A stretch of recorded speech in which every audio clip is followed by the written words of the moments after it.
በጸጋ ነው የዳንኩት እንዲሁ በጸጋ ነው እንዲሁ በጸጋ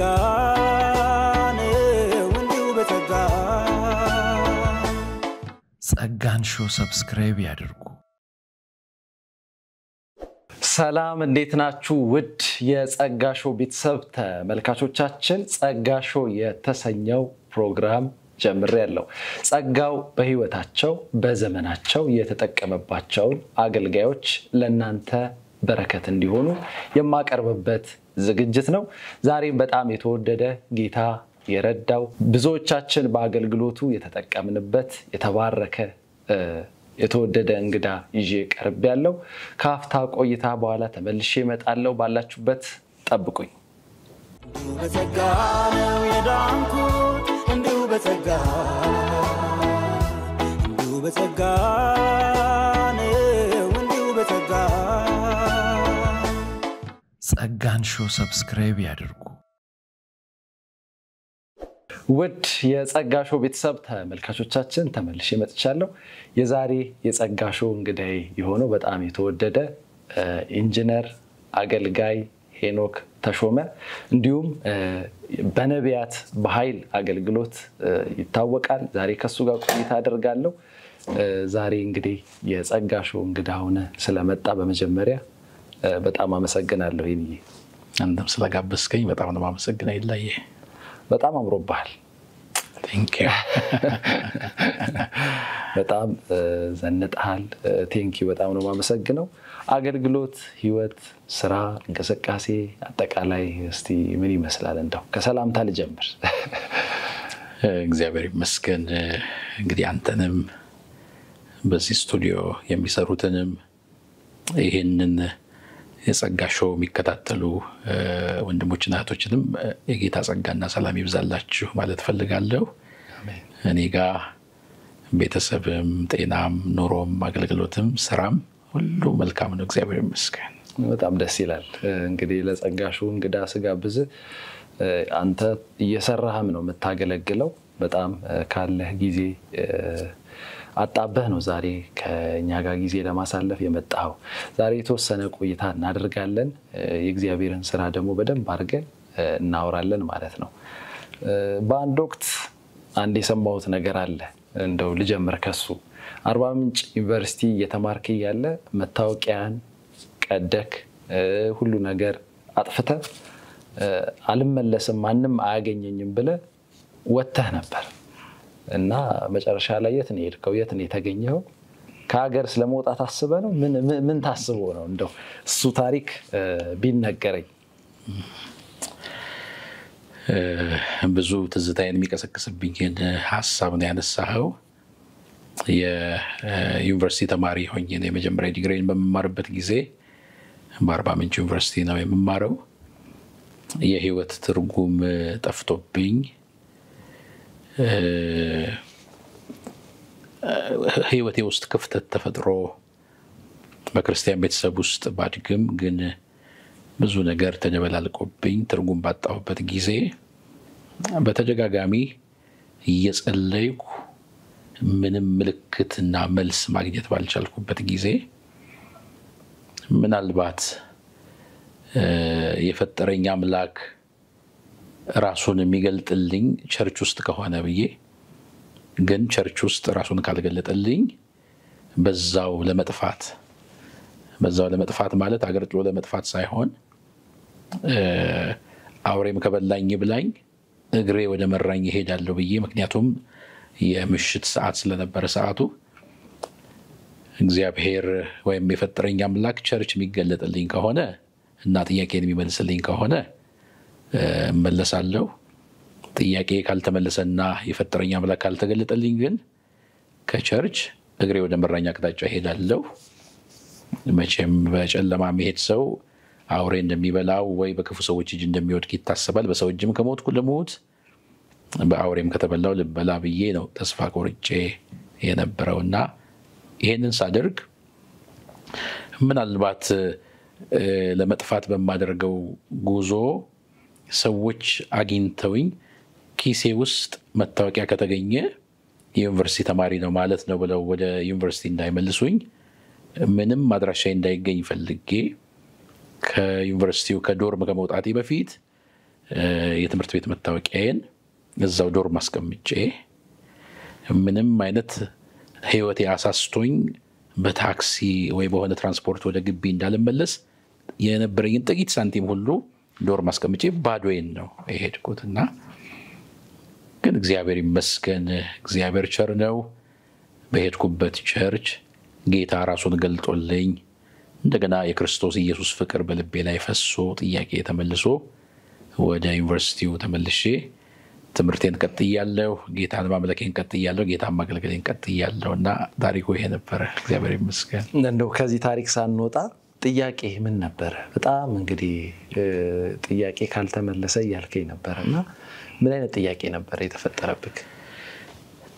ጥያቄ ምንድነው? ህይወቴ ትርጉም አጣ። በክርስቲያን ቤተሰብ ውስጥ ሳድግ ሃይማኖተኛ ሆኜ ልደግ፣ የወላጆችን እምነት እየተከተልኩ ልደግ፣ ምን እንደሆነ አልገባኝም። ግን ዩኒቨርሲቲ ስገባ በራሴ መኖር ስጀምር ዩኒቨርሲቲ ገብቼ ከወላጅ ተለይቼ ስንቀሳቀስ ወደ ኋላ ማሰብ ጀመርኩ። ያው እድሜም እንግዲህ ነፍስ ማወቅ ደረጃ ላይ የደረስኩበት ጊዜ ስለሆነ ግን ልክ ነኝ የሄድኩበት መንገድ?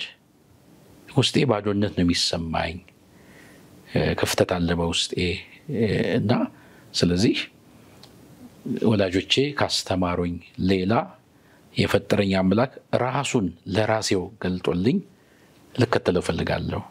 አለበለዚያ ከወላጆቼ እስካሁን የሰማሁት ነገር ልክ ይሁን አይሁን አላውቅም።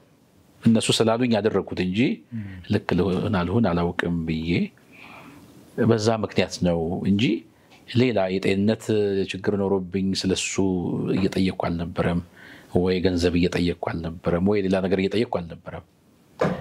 ግን ለህይወቴ ትርጉም ማግኘት ነው የፈለግኩት። ለዛ ነው የፈጠርከኝ አምላክ ሆይ ብዬ በልጅነቴ ጌታ ኢየሱስ ሆይ እያልኩ ጸልይ ነበረ። እግዚአብሔር ሆይ እያልኩ ጸልያለሁ። መንፈስ ቅዱስ ሆይ እያልኩ ጸልያለሁ።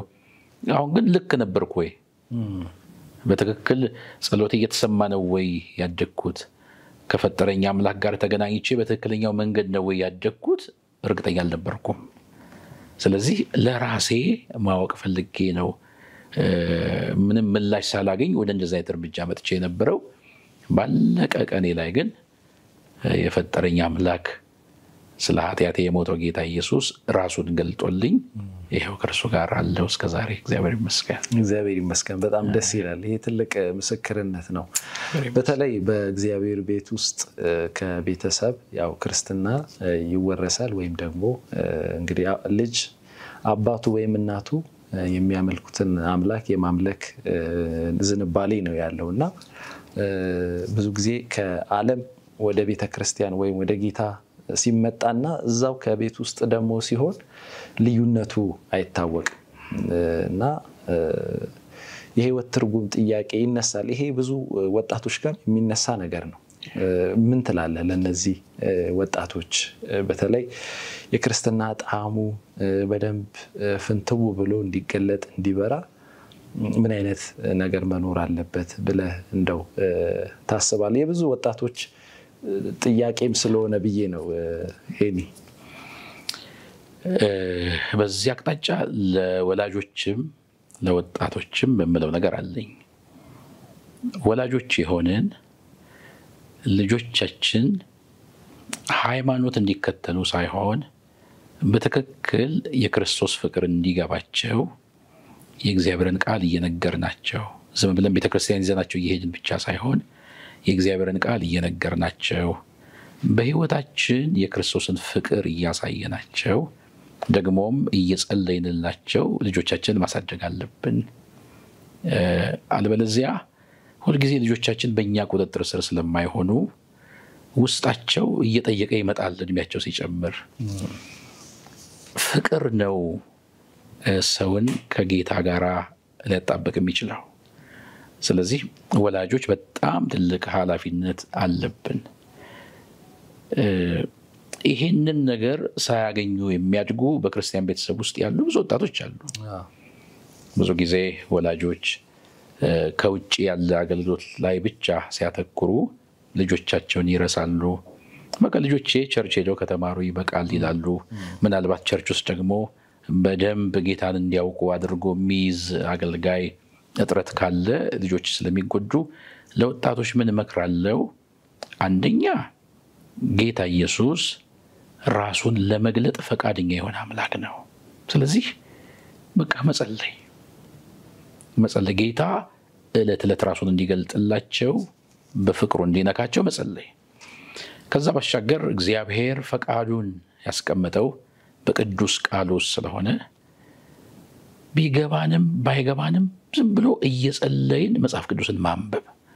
እግዚአብሔር ቃል መጽሐፍ ቅዱስ እንደሚናገር ጅማትን ቅልጥምን እስኪለይ ድረስ ይወጋል እንደሚል እግዚአብሔርን ቃል ስናነብ ውስጣችን ይገባል።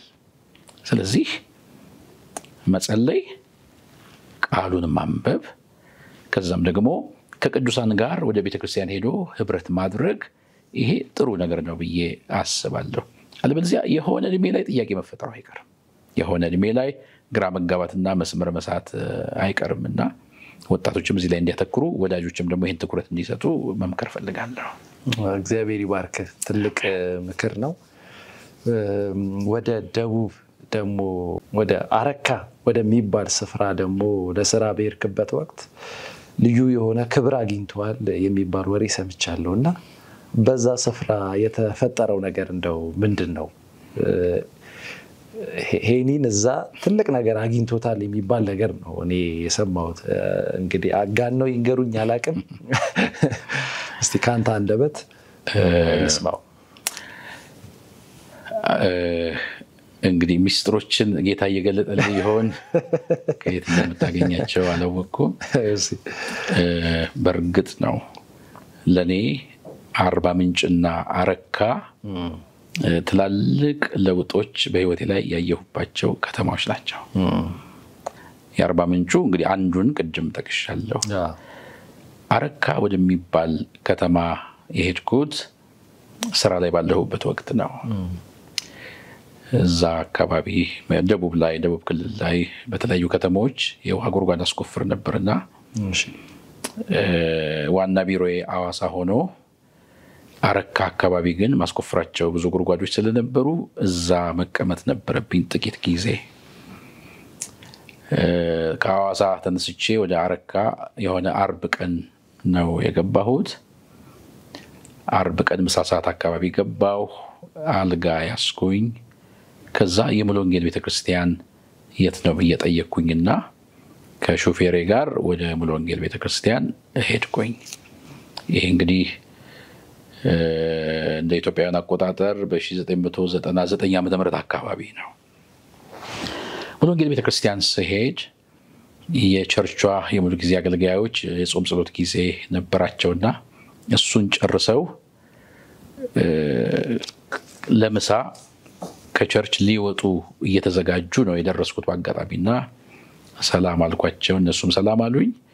ነገርኳቸው ከየት እንደመጣው ለስራ ወደ አረካ ከተማ እንደመጣሁኝ ጥቂት ጊዜ እዛ እንደምቀመጥ፣ ስለዚህ ስራ ስለሚበዛብኝ እንድትከታተሉኝ ከእናንተም ጋር አብሬ እንዳመልክ ፍቀዱልኝ ብዬ አገልጋዮቹን አናገርኳቸው።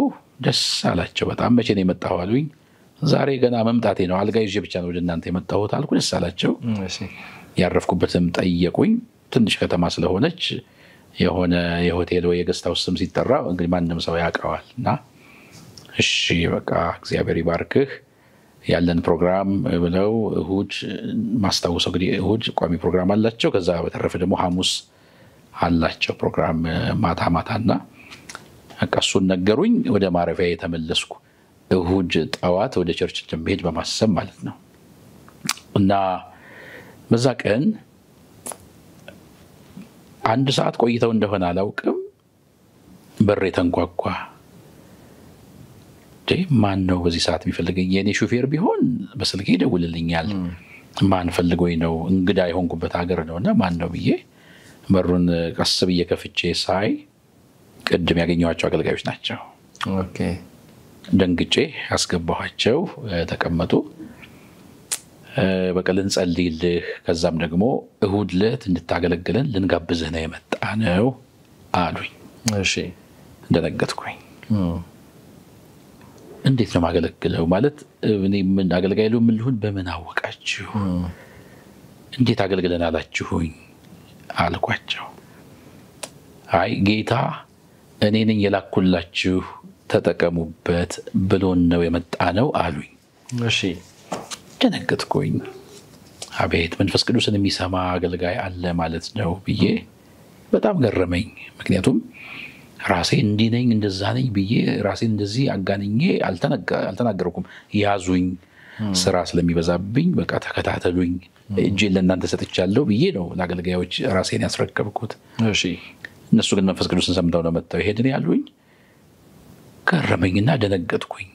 በቃ ጌታ ተከታትሎ በቃ እንዳገለግለው እየፈለገ ነው ማለት ነው ብያሰው። እሺ በምን ላገልግላችሁ አልኳቸው። ከወላይታ ሶዶ የጠራናቸው ሰባኪ ስላሉ ነው እንጂ እንድትሰብክ ነበር የፈለግነው አሉ። ግን እሳቸው ስላሉ እንጂ የኛ የውስጥ አገልጋይ ቢሆን አንተ እንተካ ነበረ። ለአሁኑ እሁድ በዝማሬ አገልግለናል። እሺ እንደምዘምር በምን አወቃችሁ አልኩ። ሁሉም ነገር አለው ብሎናል ጌታ አሉኝ። በጣም ይገርማል። አዎ እሺ ድንጋጤ ጨመረ። በጣም የበለጠ እግዚአብሔርን ፈራሁት። አቤት እግዚአብሔር በቃ በጌታ አይኖች ውስጥ ነው ያለሁት። ጌታ እየተከታተለ ከሐሳቡ እንዳልርቅ እሱ የሰጠኝን ጸጋ በተገኘው አጋጣሚ ሁሉ እንዳካፍል ጌታ ነው በር እየከፈተ ያለው። እኔ ጥሬ የከፈትኩት በር የለም። እሺ አልኩ። ጊታር አዘጋጁልኝ አልኳቸው። እሁድ ደረሰ። እዚህ ጋር አንድ አስቂ ነገር አለ። እኔ እንደ መሀል ከተማ የእሁድ አምልኮ ፕሮግራም 4 ሰዓት እንደሚጀምር ነበር ማስበው እና ጠዋት ላይ ለፕሮግራሙ ተንበርከኬ እየጸለይኩ እያለ ተንኳኳ በሬ። እሺ እና ለካስ ወደ አገልግሎት ሊወስዱኝ ነው የመጡት። እኔ አላውቅም። እንሂዳ ፓስተር አሉኝ። ኦኬ እዚህ ሀገር ቁርስ በጠዋት ነው የሚበላው ማለት ነው ብዬ እሺ እኔ በቃ በቁምጣና በቲሸርቴ በነጥላ ጫማ እንዳለው እሺ ወጥቼ 2 ወንድሞች ናቸው ከነሱ ጋር አብሬ ይሄድኩ። እርስ በርሳቸው በወላይትኛ ያወራሉ። ለካስ ስለኔ ነው የሚያወሩት። እኔ አላውቅም። አብሬያቸው እሄዳለሁ። እና አንደኛው ፓስተር መጽሐፍ ቅዱስ አትይዝም እንደ ያለኝ። አይ በኋላማ ይዛለሁ ስመለስማ ይዛለሁ መጽሐፍ ቅዱስ አለ። እሺ ከዛ ግራ መጋባታቸውን አየሁና እንዴ ወደ ቁርስ አለ የምንሄደው አልኳቸው። እሺ ኧረ ወደ ቸርች ነው የምንሄደው አሉኝ። ስንት ሰዓት ነው ፕሮግራም የሚጀምረው? ለካስ በጠዋት 12 ተኩል ነው። እንደዚህ በጣም ከዘገየ 1 ሰዓት ሊሆን ይችላል። እሺ በጠዋት እኮ የሚጀምረውና 4 ሰዓት ያልቃል ፕሮግራማችሁ። ኦኬ እንግዲህ ወደ ቸርች ነው ለካስ እየሄድኩ የነበረው በቁምጣና በቲሸርት በነጠላ ጫማ። ከባድ ነው። ተመለስኩ፣ ለባበስኩና መጽሐፍ ቅዱስ ይዤ ሄድኩኝ። እዛ ሲሄድ የአገልጋዮች ቢሮ ውስጥ ከወላይታ ሶዶ ተጋብዘው የመጡት አገልጋይ ነበሩ። በእድሜ ትልቅ ሰው ናቸው። በአጋጣሚ እንግዲህ ባህሪያቸው ሆኖ ፊታቸው ደግሞ አይፈታም። እሺ መነጽር ያደርጋሉ። እኔ ገና ወጣት ነኝ። ሳያቸው ራሱ ፈራው። ፊታቸውም አይፈታም እና እኔን ሰላም ያሉኝ መንገድ ሁሉ ያው እሳቸው ባህሪያቸው ሆኖ ነው፣ ግን የቁጣ ይመስላል። እሺ የበለጠ ፈራው። ወይኔ ጉዴ ያልኩ። በቃ ወደ ጉባኤ መግባት ነበርብን። ወደ ጉባኤ ስንገባ ከዛ በፊት እንደዛ አይነት ትልቅ አዳራሽ እንደዛ አይነት በሺህ ቢቆጠር ህዝብ አይቻላቅም። አይደለም መድረክ ላይ ልቆም ለመካፈል ራሱ እንደዚህ ትልቅ ጉባኤ መካከል ገብቼ ተካፍዬ አላቅም። በጣም ብዙ ነው ቁጥራቸው። እና ተጸለየ። ከዛ በኋላ ለዝማሬን የተጋበዝኩ ጊታሬን ይዤ ወጣሁ። እሺ ጊታሬን እየደረደርኩኝ መዘመር ጀመርኩ። እየዘመርኩኝ ከወላይታ ሶዶ ተጋብዘው ለነበሩት አገልጋይ ራእይ አየሁ። እሺ እየዘመርኩ ነው ማየውና ምንድነው ይሄ ነገር ብዬ አይኔን ጨፍኜ ነበር መዘመረውና በዘማሪው መካከል አንድ አይኔን ገልጬ መልእክቱን አንድ አይኔን ገልጬ ሳያቸው ቀድሜ እሳቸው ባሉበት ተቀምጠዋል። ስለዚህ እያየሁ ያለሁት ራእይ ነው ማለት ነው አልኩ። ከዛ አሁንም እየዘመርኩ እንደገና አያለሁ። መንፈሳዊው ዓለም አይን ተገልጦለት እሺ ደነገጥኩ። ከዛ በቃ እየዘመርኩ ለባሪያዬ ንገረው ይለኛል። እኔ እኮ እየዘመርኩ ነው። እሺ ምን ብዬ ልናገር? ፊታቸው አይፈታም። በእድሜ በጣም ትልቅ ሰው ናቸው። ለመዘመር ነው ተጋብዤ የቆምኩት። ብዙ ሺህ ህዝብ ፊት ለፊት ነው ያለሁት። ግን ለባሪያዬ ንገረው ይላል ያየሁትን ነገር። በዛው በዜማ ውስጥ ሆኜ በዜማ ነው መልእክቱን የተናገርኩት። ስማቸውን አልያዝኩትም ስለነበር የመጀመሪያም አዎ እሺ ስማቸውን አልያዝኩትም ስለነበር ጊታሩን እየደረደርኩ ሊሰብኩን የመጡት አባቴ ጅርርር አደርጋለሁ። እንደዚህ አይነት ራእይ ያለው እና እሺ ጌታ እንዲህ ይሎታል እየደረደርኩ ጊታሩን ተናገርኩ መልእክቱን። ግን ደንግጫለሁ። ኦኬ ከዛ እንደዛው መልእክቱን ተናግሬ በዜማ አስብ አንድ አይኔን ገልጬ ሳይ ከወንበራቸው ተነስተው እታች መሬት ላይ ተደፍተዋል እሳቸው። በጣም ይገርማል። ልክ ነኝ ማለት ነው አልኩ። ደነገጥኩ። እሺ እምባዬ ሁሉ ፈሰሰ። ቀጠልኩ መዘመሬን። እየዘመርኩ ለሌላ ወንጌላዊ ደግሞ ቸርቿ ውስጥ ላለ ወንጌላዊ ደግሞ መልእክት መጣልኝ። መፍሰስ ጀመረ የእግዚአብሔር ድምጽ ማለት ነው። በጣም ይገርማል። የሱን መጀመሪያ የመጣው ቀን ያረፍኩበት ቦታ ላይ መተው ከጠየቁኝ አገልጋዮች መሃል አንዱ ስለነበር የሱን ስሙን ይዣለሁ። የሱን በስም ጠርቼ ነው የሱንም በዜማ ላይ የተናገርኩት። በጣም ይገርማል። እንደዛ ሆነ። ለሱም መልእክት ተናገርኩኝ። በቃ እሱን መልእክት ስነግረው እንደውም አጠገቡ ሌላ አገልጋይ ነበረ። እሱን ይዞ ነው ብድግ አደረገው ሁሉ በቃ በደስታ ማለት ነው። ገልጥ ባንድ አይነት ገልጬ የማየው እሺ በቃ ከዛ በደስ አለኝ። ዘምሬ ጨርሼ እያለቀስኩ ወረድኩና ተቀመጥኩ። በጣም ይገርማል። ከዛ ፕሮግራሙ እንዳለቀ ቁርስ እንብላ ነው የሚባለው። 4 ሰዓት ስለሆነ ፕሮግራሙ ያልቀው። የዛ ቀን ግን እሳቸውም በደንብ ስላገለገሉ እኔም ደግሞ መገለጦችን መናገር ስለነበረ ሰዓት ሄዶ ሌሎች ቸርቾች ፕሮግራማቸውን ጨርሰው ድምጽ አልተቋረጠም ስለነበረ እዚህ እኛ ቸርች ሁሉ የመጡና የቀረውን እየተካፈሉም አሉ። በጣም ይገርማል። እንዴ ኮንፈረንስ ላይ ናችሁ እንዴ አሉ። ጌታ ነገሩን መልካም አድርጎትና ለቁርስ ሄድን። ቁርስ እየበላን ሐሙስ ነው የፈውስ ፕሮግራማችን። እሺ ምን ያህል የምትቆየው አንተ እዚህ? እንግዲህ 3 ወር መቆይ ይመስለኛል አልኩት። ከዚህ እስክትሄድ ድረስ የሐሙሱን ፕሮግራም እንዳለ ያዘው አገልግላለሁ። በጣም ይገርማል። ኧረ እባካችሁ በቃ ያዘው። የሐሙሱ ፕሮግራም መቅለኔ የመለወጥ የመነሳት በአገልግሎቴ የማደግ ምክንያት ሆኗል። እግዚአብሔር ይመስገን። ከዛ በቃ አገልግሎቴን ሌሎች ቸርቾችም እየሰሙ መጥተው በጣም ብዙ ቸርቾች አገልግያለሁ። ከእሁድ እስከ እሁድ አንድም ቀን አላርፍም ነበር። የሁሉ የጀመረው እንግዲህ ለዝማሬ ከቆምክበት ከዛን ቀን ጀምሮ ነው። አዎ ጸጋው አክቹሊ ከዛም በፊት ኳየር ውስጥ እያለሁ አንዳንድ ነገሮች ነበሩ። እሺ እዛው ለኳየር ልጆች ምናምን መልእክት እናገር ነበር።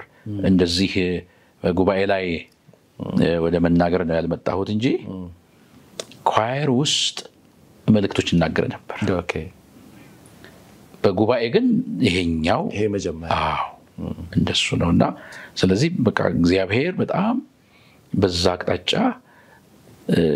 ተናግሬ ሲያደርግ እምነቴ ሲጨምር ፍርሃት እየለቀቀኝ ሲመጣ በጣም ሰዎች በመገለጥ መጥተው ጌታን ሲቀበሉ ሲፈወሱ ካጋንንት ስራት ሲፈቱ ለነገ መንገዳቸው መገለጥን ትንቢትን ሲያገኙ በቃ እየመሰከሩ በተግባርም ፈውስ ምንም እየታየ ሲመጣ እኔም እምነቴ እየጨመረ አረካ የለውጥ ቦታዬ ብዬ አረካን እስከባረክ ድረስ እግዚአብሔር ተገናኝቶኛል። እግዚአብሔር ይመስገን። በጣም ደስ ይላል። ትልቅ የሆነ ምስክርና ትልቅ የሆነ የአገልግሎት ጅማሬ ነው የነገርከን።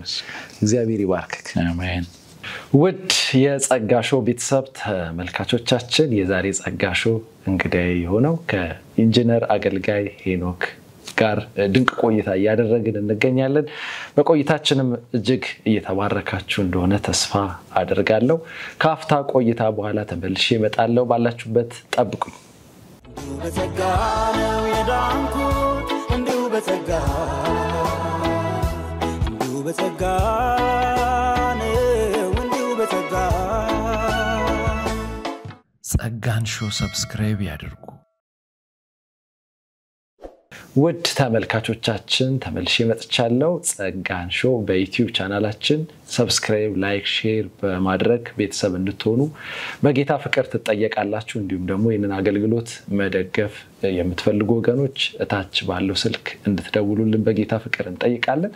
በጣም የሚያስገርም የሚያስደንቅ ትልቅ የሆነ የህይወት ምስክርነት ነው ሄዲ እየነገርከን ያለው። ስላንተ እንግዲህ ከሰማሁት ሌላ በጣም እግዚአብሔር ከረዳህ ነገር የምትኖረው ደብረ ዘይት ነው፣ የምትሰራው አዲስ አበባ ነው። ጠዋት ቢሮ 12 ሰዓት ተኩል ትገኛለህ። ማታ 12 ሰዓት ተኩል ላይ ደግሞ አንድ የተጋበዝክበት ቤተክርስቲያን ውስጥ በቃል እያገለገልክ ነውና የጌታ የሚገርም የትጋት ህይወት እንደሰጠ ሰምቻለሁ። እኔ እንደውም የመሰለኝ አዲስ አበባ የምትኖር ሙሉ ጊዜን ሰጥተ ደግሞ የምታገለግል ነው የመሰለኝ። ግን በስራም አለ የሚባል ኢንጂነር እንደሆንክ ሰምቻለሁና ይሄ አገልግሎቱና ስራ እንዴት ነው ባላንስ የምታረገው? የትጋት ህይወትስ እንዴት መጣ? እንደው ይሄንን ልምምድ ሼር ብታረገን። እግዚአብሔር ይመስገን። ይሄም ጥሩ ጥያቄ ነው የጠየቀኝ። መጀመሪያ እንግዲህ በነገር ሁሉ የእግዚአብሔርን እርዳታ አድንቄ ነው መጀመር የምፈልገው። እግዚአብሔር ካልረዳ ስጋ ደካማ ነው፣ ያለን ጊዜ ውስን ነው፣ ቶሎ የሚሰለች ማንነት ነው ያለን እና ከባድ ነው። እግዚአብሔር ስለረዳኝ እግዚአብሔርን አመሰግናለሁ። ምንድነው ነገር ሁሉ ተሰርቶ የሚያልቀው ጭንቅላት ውስጥ ነው ብዬ አምናለሁ። ሰው ለመድከምም ለመበርታትም ሁሉን ነገር የሚጨርሰው ጭንቅላት ውስጥ ነው። እኔ ከልጅነቴ አንደኛ ስራን በተመለከተ አገልግሎትን በተመለከተ የኔ የስጋ አባቴ ትጉ ሰው ነበር። በስራውም ትጉ ነበር፣ በሚያገለግለውም አገልግሎት ትጉ ነበር እና አንድ ትምህርት ከሱ ተምሬያለሁ እና ከሱ ያንን ስላየሁ ይመስለኛል ውስጥ የትልቅ ቅናት ስላደረ ህልም ነበረኝ። በቃ በሁሉ ነገር ታማኝ፣ የማይዋሽ፣ ትጉ፣ ሰበብ እየፈለገ ለስንፍናው ምክንያት የማይሰጥ ሰው መሆን ከልጅነቴ ህልሜ ነበር እና የሆነን ነገር ማድረግ ካልቻልኩ በቃ አልቻልኩም አላደርግም እላለሁ እንጂ አልዋሽም። ማድረግ ደግሞ የምችለውን ሁሉ ጥግ ድረስ በማድረግ አምናለሁና ወደዚህም ወደ አገልግሎትና ወደ ስራም ስመጣ እምነት አለኝ። ያ እምነቴ ምንድነው? ስራዬም አገልግሎቴ ነው የሚል ነው። ምክንያቱም መጽሐፍ ቅዱሳዊም ስለሆነ በመጽሐፍ ቅዱስ የተለያየ ሙያ ያላቸው ደግሞ የጌታ ጥሪ ያለባቸው አገልጋዮች ነበሩ በርካታ እየሰሩም ጌታን የሚያገለግሉ ነበሩ እና ስለዚህ ወይ ሰው ትልቅ መረዳት ይዞ ማለት ትልቅ መረዳት ማለት ይሄም መንፈሳዊ ነገርም አገልግሎቴ ነው፣ ይሄኛው የምሰራው ስራ አገልግሎቴ ነው ብሎ ማሰብ አለበትና ትጋት ማሳየት አለበት። አለበለዚያ ግን ስራዬ ስጋዊ ነው፣ ስራዬ የዓለም ነው፣ ስጋዬ ራስን ብቻ የሚጠቅም ነው ብሎ ካሰበ ሰው አመለካከቱ ስለሚዛባ የሚሰራው ነገር በሙሉ አንካሳ ይሆናል። እኔ የተቀመጥኩበት ቦታ እግዚአብሔር ይፈልገኛል። በመጽሐፍ ቅዱስ ዳኞች ነበሩ፣ ሐኪሞች ነበሩ፣ አስተዳዳሪዎች ነበሩ። ሁሉም እንዲሰሩ በትጋት እንዲሰሩ መጽሐፍ ቅዱስ ይናገራል። ስለዚህ እሱ እምነት ስላለኝ ወይ መተው ነው፣ በቃ በትጋት ማልሰራው ከሆነ መተው ነው፣ አለበለዚያ በትጋት ነው መስራት ያለብኝ። እና ለዚህ ነው ጠዋት 12 ሰዓት ተኩል ላይ መገባበት ምክንያት የሥራ መግቢያ 12 ተኩል ስለሆነ አይደለም። 2 ተኩል የሥራ መግቢያ 12 ተኩል እገባለሁ። የጠዋት ሰው ስለሆንኩ ጠዋት ብዙ ስራ ስለምሰራ ከደብረ ዘይት መጥተህ ነው ቢሮ ከደብረ ዘይት 12 ሰዓት ተኩል የምትገኝ? ከደብረ ዘይት መጥቼ 12 ተኩል ቢሮ ሆናለሁ። ጸልዬ ወደ ስራዬ ነው የምገባው። ከዛ ምክንያቱም ምንድነው ማድረገው ጠዋት ላይ በጣም ብዙ ስራ ስለሆነ የምሰራው አይምሮዬም ብሩህ ስለሆነ ብዙ ስራ ሰራለሁ። ከዛ በኋላ አገልግሎቶች ሲኖሩኝም ደግሞ ስለምወጣ እኔ ስራ በማካካስም አምናለሁ። አንዳንድ ጊዜ አገልግሎቶች ኖሮኝ አርብ፣ ቅዳሜ፣ እሁድ ከከተማ መውጣበት ጊዜ አለ። አርብ ወጣሁ ማለት አርብ ስራዬ ላይ የለሁም። ስመለስም ሰኞ መንገድ ላይ ስለምሆን ሰኞ ስራዬ ላይ የለሁም። ስለዚህ እነዚህ ከጠዋት 12 ሰዓት ተኩል ጀምሬ ገብቼ የምሰራቸው ስራዎች የማልኖርባቸውን ቀኖች በሙሉ የሚያካክሱ ናቸው። ይሄ 12 ተኩል ግን አገልግሎት ስላለኝ ብቻ ማረጋው አገልግሎት ባለኝ ሳምንት ማረጋው ሳይሆን 12 ተኩል ቋሚ ነው። ከከተማ ሳልወጣ ለወርም ለ2 ወርም ልቆይ ይችላልው እዚሁ ከተማ ውስጥ ብቻ እያገለገልኩ በዛም ጊዜ 12 ተኩል ቋሚ ነው። ስለዚህ አብልጦ በመስራት አምናለሁ፣ አብልጦ በማገልገልም አምናለሁ እና ጌታን እያከበርኩ ነው፣ ጌታን እያገለገልኩ ነው ብዬ ስለማስብ ስለዚህ ጊዜን በአግባቡ እጠቀማለሁ። በተቻለኝ መጠን ባልሆነ ነገር ጊዜ ባክኖብኝ ለስራዬ ወይም ለአገልግሎቴ ጊዜ እንዲያጥረኝ አልፈልግም። እሱን በተጠነቀቃለሁ በተቻለኝ መጠንና የአባቴ ረድቶኛል፣ ጌታም ደግሞ አግዞኛል። ለአመለካከቴ ትጉ መሆን አለብኝ የሚል ነው። ትጋት ካለ እንግዲህ እየሰሩም ማገልገል ይቻላል ማለት ይቻላል፣ በደንብ ይቻላል። በጣም ትልቅ ምክንያቱም የ1 ዓመት ወይ የ2 ዓመት አይደለም ይሄ ነገሬ እየሰራው ሳገለግል 25 ዓመት ሆኖኛል። በጣም ብዙ ነው። ስለዚህ ይሄ በመሰልቸት የተተው አይደለም። ስለዚህ ምንድነው ብዙ የቆየን ስንመጣ ብዙ ጊዜ እንሰለቻለን፣ ግን ጭንቅላት ውስጥ ነው ነገር የሚያልቀው ያልኩት ለዚህ ነው። ጭንቅላታችን ከደከመ ነው አካላችን የሚደክመው።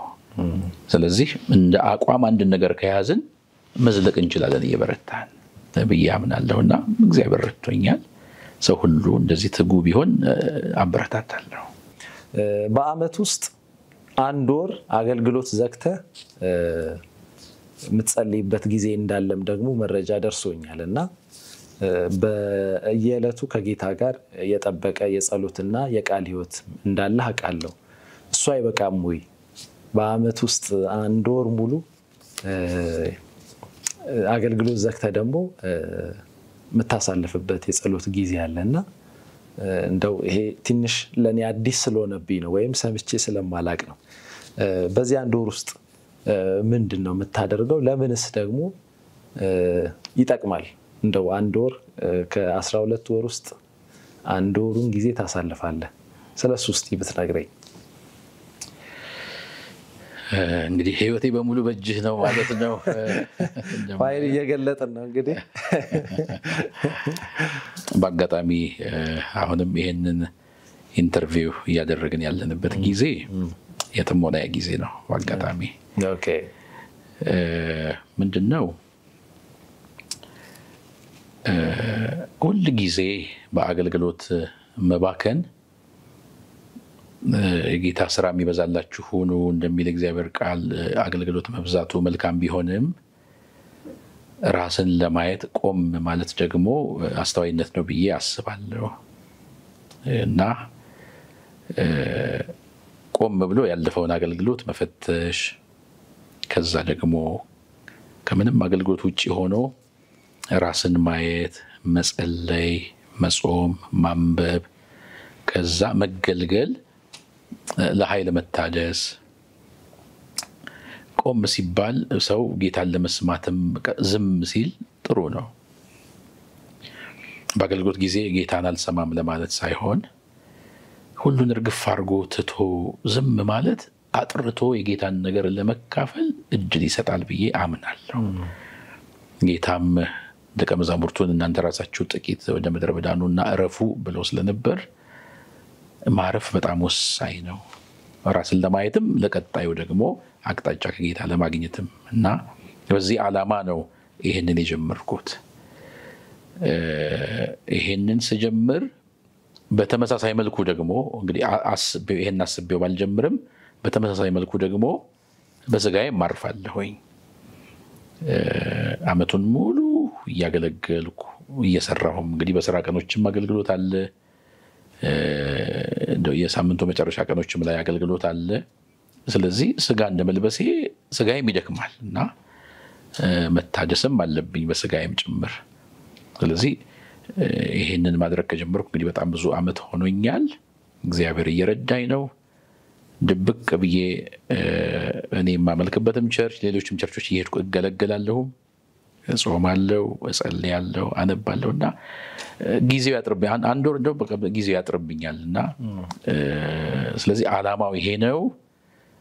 በጣምም ተጠቅሜበታለሁ፣ ራሴንም አርሜበታለሁ ያለፈው አገልግሎቴን በመቃኘት ለነገ ህይወቴ ደግሞ ብዙ አቅጣጫ አግኝቻለሁና ይሄም ወር አሁን እንደዛ ሆኖልኝ አሁን እንግዲህ በአጋጣሚ እንግዲህ በዚህ ሳምንት ነው አገልግሎት መጀመሪያው።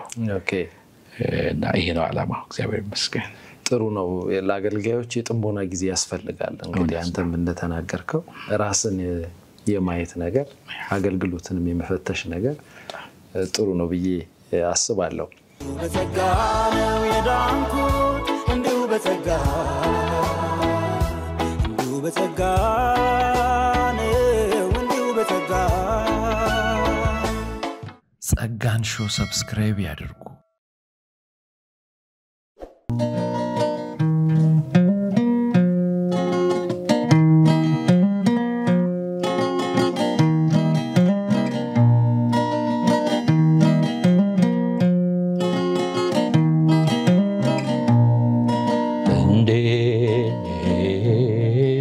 ቤት በኩል መጣህ አጠገቤ አልገባኝም ተደንቄያለሁ ከልቤ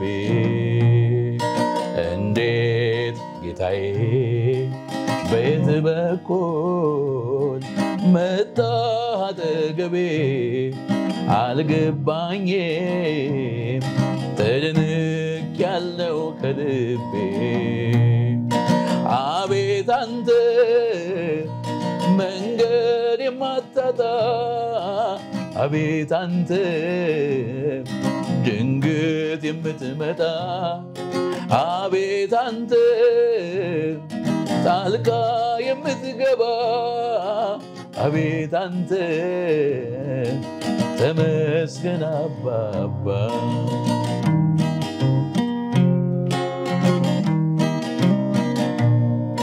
በሬን ዘግቻለሁ ተስፋ በመቁረጤ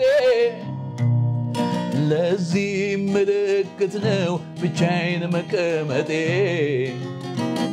እስካሁን ያልገባኝ ታምር የሆነብኝ ድንገት ገብተህ ሰላም ላንተ ይሁን ያልከኝ አቤት አንተ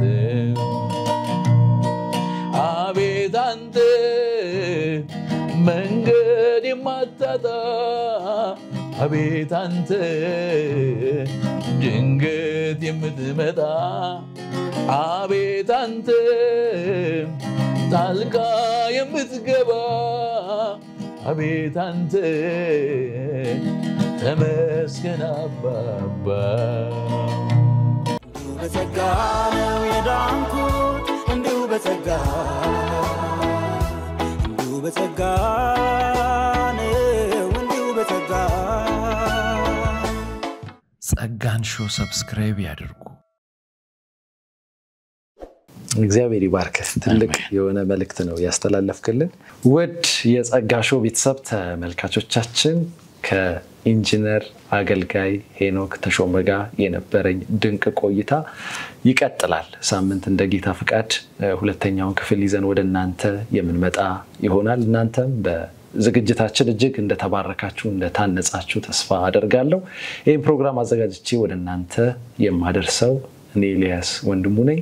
የጌታ የኢየሱስ ክርስቶስ ጸጋና ሰላም ከሁላችሁ ጋር ይሁን። እስከ ሳምንት ድረስ ቸርን ሰንብት። በጸጋ ነው የዳንኩት እንዲሁ በጸጋ ነው እንዲሁ በጸጋ